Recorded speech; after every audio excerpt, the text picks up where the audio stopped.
श्री स्वामी समर्थ मित्रांनो, आज मी तुम्हाला अशा एका भक्ताची सत्य घटना सांगणार आहे जो तुमच्यासारखाच होता. आयुष्याला कंटाळला होता. खिशात फटकी कवडी नव्हती आणि डोक्यावर कर्जाचा डोंगर होता. त्याच्या रक्ताच्या नात्यांनी त्याला घरातून हकलून दिलं होतं.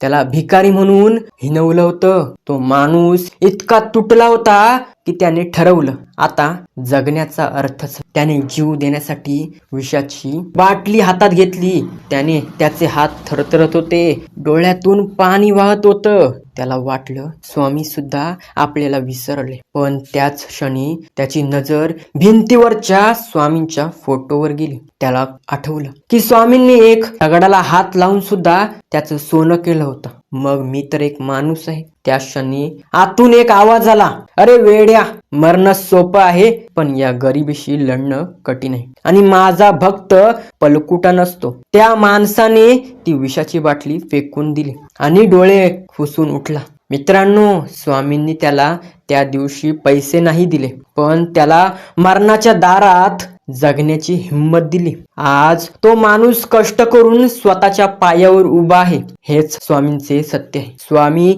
आकाशातून पैसे पाडत नाहीत, तर मेलेल्या माणसाच्या मनाला पुन्हा जिवंत करतात आणि सांगतात, तुझी किंमत शून्य नाही, तू माझा लाडका आहेस. उठा आणि या गरिबाच्या छाताडावर पाय देऊन उभे राहा. श्री स्वामी समर्थ. मित्रांनो, हा अनुभव तुम्हाला कसा